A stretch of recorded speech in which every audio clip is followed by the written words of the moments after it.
Some emergency calls never leave you. They echo long after the line goes dead. They're not just cries for help. Sometimes they're whispers from the edge of reality.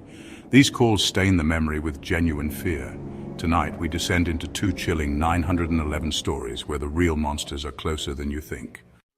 The call begins with a sound that chills every dispatcher to the bone-raw, undiluted panic. It's the sound of a world crumbling, of a terrible act reaching its irreversible conclusion. The man pleads for an ambulance. His wife, Donna, is unconscious and bleeding. The dispatcher tries to anchor him, asking the standard questions, but this is no standard emergency. The man's panic gives way to a chilling confession. "This is my fault," he whispers. "I hurt her. I did this to her." The words transform a medical emergency into a crime scene. Donna is waking up. He speaks to her with a twisted tenderness, calling her honey, a term of endearment that sounds obscene given the circumstances. He's a man caught between two realities. One where he's a loving husband, and another where he's his wife's torturer. How did this happen? He speaks of a friend, Barry, and a procedure he was assured was safe. He says he performed brain surgery on his wife with household tools. The horror is in the casualness of his confession. The man continues his story, painting a picture of domestic horror that is sickeningly vivid. He describes his methodology with a detached procedural tone, as if recounting a failed home project. The first step was sedation. He didn't have access to medical-grade anesthetics, so he improvised. He crushed up sleeping pills and dissolved them in vodka, a potent cocktail to render his wife helpless. He laid her down on the very table where they shared meals, transforming their kitchen from nourishment into a makeshift operating room. The intimacy of the setting makes the violence more profane. With Donna unconscious, he began the procedure. His chosen instrument was an ice pick. He inserted the sharp tool through her nose, aiming for the frontal lobe in crude imitation of a transorbital lobotomy. This archaic procedure was once believed to cure mental illness by severing brain connections. He wasn't trying to heal, he was trying to excise a part of her personality he no longer liked. He scraped and probed, extracting tissue, but grew frustrated when nothing looked like what he imagined brain matter should be. His ignorance matched his arrogance, a deadly combination ensuring disaster. The bleeding started immediately, a consequence he was unprepared for. As blood obscured his view, his delicate probing turned more forceful, more violent. The ice pick became less surgical tool, more weapon. He was no longer a surgeon, but an attacker. The narrative he constructed of healer and savior was falling apart, washed away in his wife's blood. The operation was failing, his frustration mounting. He needed better access, a clearer path to destroy what he targeted. This led him to escalate his methods. The ice pick wasn't enough. The nose path was too restrictive. To fix her properly, he would have to open her skull. This decision marks a terrifying pivot, the moment he abandons any pretense of procedure and commits to outright butchery. The kitchen table was no longer suitable for his grotesque plan. He needed to move her, reposition her for more violent assault, believing he acted in her best interest. The chilling logic of a deranged mind was now in control. The scene shifts to the living room, a space typically associated with comfort. The man describes moving his semi-conscious wife, propping her in a chair. He gave her another dose of his crude sedative. He then took a razor and shaved her head, dismissing it with a casual hair grows back. This shows his complete disregard for her autonomy and identity. He also cut off her clothes because they were faded and old. He was trying to erase the parts of her he no longer valued. It was a hacksaw, now repurposed for flesh and bone. But his progress was halted. When the blade met the unyielding surface of her skull, his wife started to scream. That scream was the only thing that made him stop. Frightened by her reaction and the amount of blood, he abandoned his work mid-procedure. That is why he called 911. The dispatcher, stunned, attempts to clarify the unbelievable story. Just to confirm, she asks, her voice tight with disbelief, "You attempted brain surgery on your wife?" The man's answer is a simple, unhesitant yes. There is no shame, no remorse, only the frustration of a failed project.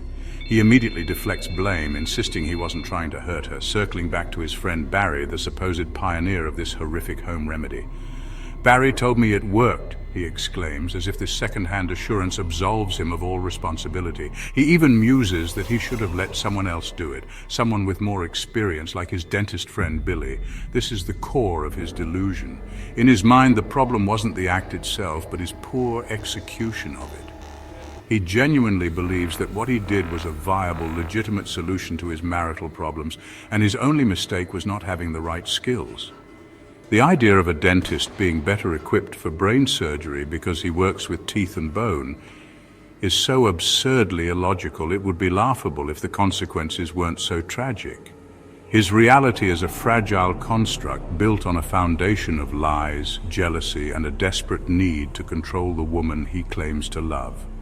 He sees himself not as a monster, but as a misguided hero who simply chose the wrong tools for the job. The operator finally asks the question that hangs over the entire call: why?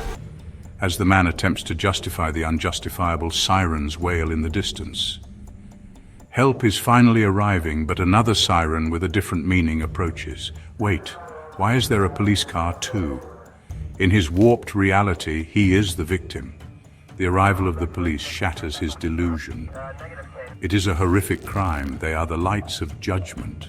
The man was arrested, his justifications silenced. Donna was rushed to the hospital and miraculously survived, but at a great cost. And what of Barry, who inspired this madness? Their search turned up nothing. He was a fabrication, another layer in a carefully constructed delusion. The second call begins not with a confession, but a frantic plea for help. An older brother is on the line, his voice tight with urgency. His younger brother is missing. The dispatcher starts the protocol, but the caller insists something's wrong. He hasn't seen his brother in a week, but their last conversation was unsettling. Now it's full-blown terror. He went to his brother's apartment to check on him. The apartment was empty, but filled with destruction. Every reflective surface had been shattered. It's as if something within the home could not bear to see its own image. The older brother believes a human intruder isn't responsible for the destruction. He suspects his brother's robot, Crushwatch, is to blame. The dispatcher asks for clarification. The caller explains his brother owns an AI companion. The brother is convinced the robot isn't malfunctioning, but is a sentient entity.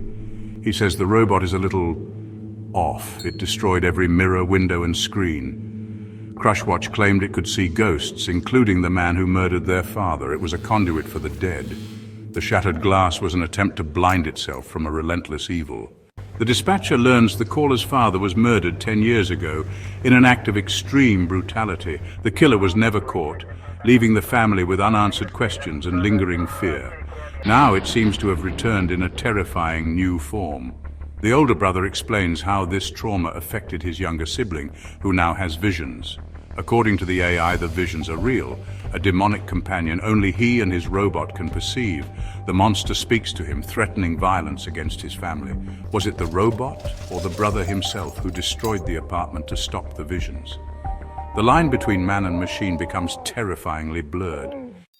The dispatcher, absorbing the deeply disturbing narrative of ghosts and family trauma, does what she can to offer comfort and assurance. She takes the address and confirms that help is on the way. But the older brother is already spiraling, consumed by a tidal wave of guilt and regret. The fear for his brother's safety is now mingling with a crushing sense of personal failure. I should have done more, he stammers, his voice breaking. I left him alone. This is the lament of every person who feels they have failed to protect a loved one. A heavy burden of what-ifs and if-onlys that can be heavier than any physical weight. He reveals that he had made a promise, a solemn vow to his parents to always watch over his younger sibling. After their father's brutal murder, the family was shattered, and he, as the older son, took on the role of protector. He was supposed to be the shield that kept his more vulnerable brother safe from the world's darkness. Now, with his brother missing and a scene of violence left in his apartment, that promise feels like a bitter, hollow lie. I told Mum and Dad I'd always watch out for him, he confesses, the words choked with emotion. And now, he can't finish the sentence. The unspoken possibilities are too horrific to give voice to. The dispatcher tries to pull him back from the edge of despair, offering the standard, gentle reassurance. Sir, calm down. It's not your fault. It is the right thing to say, the only thing she can say, but the words offer little comfort. The brother's guilt is too deeply ingrained, too tied to the family's tragic history. But it is, he insists, rejecting her comfort. I should have been there. In his mind, his brother's phone call the previous night was a cry for help that he failed to recognize. He heard the distress but didn't act on it immediately. He let his brother spend one more night alone with his demons, both real and imagined. This profound sense of responsibility highlights the deep bond between the two brothers, a bond forged in shared tragedy. The older brother's anguish is not just about a missing person. It's about the potential breaking of a sacred trust. He was the guardian, the one who was supposed to stand between his brother and the monsters. Whether the monster was a red-skinned creature in the mirror or the crippling effects of psychological trauma, he feels he abandoned his post. The operator continues to offer support, promising that they will do everything they can, but the call is already steeped in the grim finality of a tragedy that feels like it has already reached its conclusion. The police investigation confirmed the older brother's worst fears. They found his sibling's body under a bridge far from the shattered apartment, a lonely, desolate place. The cause of death was chillingly familiar, multiple stab wounds echoing the family's past. The killer vanished without a trace, no clues, no witnesses. The case remains open, another chapter in the family's dark history. The discovery shattered the older brother's psyche. Consumed by guilt, he attempted to end his own life, but was found and hospitalized alive, but broken. Released, he disappeared. His whereabouts are unknown. He too became a ghost, haunted by his family's fate. The story leaves us in ambiguity. What truly happened in that apartment? Was the monster real or a delusion born from trauma? Some say the killer was human, mimicking the original crime. Others whisper of something unnatural, the number of stab wounds, 27, just like his father, haunts the case. Was it coincidence or the mark of something inhuman, a curse on their bloodline? The truth may remain forever lost, echoing in shattered glass and broken promises. Two stories linked by darkness race toward their conclusions. In one home, a man stands over his bleeding wife, the hacksaw discarded, police lights flashing outside. He hears sirens, lost in confusion, unable to grasp why the police are there. He was only trying to fix what was broken, to make her love him again. Elsewhere, an older brother waits by the phone, haunted by his last conversation and the promise he couldn't keep. He imagines his brother smashing mirrors, desperate to blind the monster, real or imagined. The scenes blur. The husband's face in police lights, not a killer but a child caught in a nightmare of his own making. Donna's shallow breaths fill the room as sirens approach. Does he feel remorse or only frustration at a project left unfinished? Meanwhile, the search for the missing brother intensifies. A flashlight sweeps under a bridge, every shadow holding a secret. The older brother's promise is shattered, just like the mirrors. The air is thick with dread, the certainty that this story will not end happily. Every sound under the bridge is a harbinger of the final, terrible reveal. The night waits, breathless, for the truth to emerge. The climax is not a chase, but a chilling surrender. Police burst in, weapons drawn to a scene of domestic carnage. The husband doesn't resist, he whispers, "I was just trying to help her." Medics rush to Donna, their urgency contrasting his eerie stillness. He mutters about Barry, his wife's flaws, his own infidelity. Each excuse another brick in his wall of denial.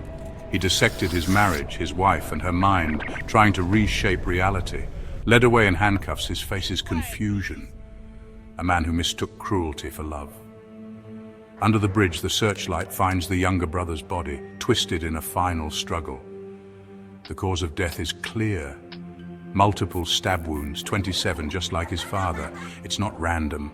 It's a message, a dark prophecy fulfilled. Was it a human copycat or something else? The red-skinned creature flashes in our minds, reflected in broken glass. Its grin is triumphant. Did the monster step out of the mirror, or did the boy, driven mad, reenact his father's death? The truth is as elusive as a reflection on water. The horror lingers in the unanswered questions. Justice is served, but the horror remains. The husband is incarcerated. Donna survives, but as a living ghost. The true climax is the realization of what drove him, a quiet, creeping evil born from entitlement. He used an ice pick and hacksaw with purpose, believing he could edit his wife's mind. The house is silent, echoing with screams and justifications. The second story ends in a deeper silence. An unsolved mystery, a life cut short. The investigation hits a dead end. The killer, human or not, vanishes. The older brother's testimony and shattered mind are all that remain. He too is a victim, haunted by a broken promise and a monster he never saw. The two narratives leave us uneasy, one with unsatisfying answers, the other with chilling questions. Is the greater terror a monster you see or one you can't? The final silence is a void where anything is possible, every mirror a doorway. For the dispatcher, it's the end of a call. For the families, the start of a nightmare. The husband sits in a cell, the brother in a hospital, both broken by what they cannot face. The true horror is in the aftermath, in lives shattered by calls answered too late and mysteries never solved. We've descended into two circles of hell, guided by desperate voices on a 911 call. We've seen suburban horror and spectral terror born of grief. The journey ends, but the truths uncovered linger. The most terrifying monsters aren't folklore. They share our homes, our blood, our beds. Sometimes they look back at us from the mirror. The husband who mutilated his wife saw himself as a victim, not a monster. His evil was homegrown, born of ego and entitlement. His story warns that cruelty often hides behind normalcy. The brother's tragedy pulls us to the edge of ambiguity. Was the evil supernatural or psychological? The mind, broken by trauma, can conjure horrors as real as any monster. Both stories converge. Evil is often internal, a rot in the heart and mind. These tales force us to look closer at those around us and at ourselves, daring us to confront the darkness within. The haunting takeaway from these calls is the terrifying power of perception. Reality is a fragile construct, easily shattered by human emotion. For the husband, his perception gave him permission to commit an atrocity. For the younger brother, his perception of the monster led to his death. What we choose to see has the power to create and destroy worlds. These are warnings, echoes reminding us of the thin veil that separates sanity from madness. The human mind is the most haunted house, filled with specters of our own making. Be careful what you see in the mirror, it may be a shadow of what you could become. And when that moment comes, the only sound left may be the echo of a dial tone gone silent.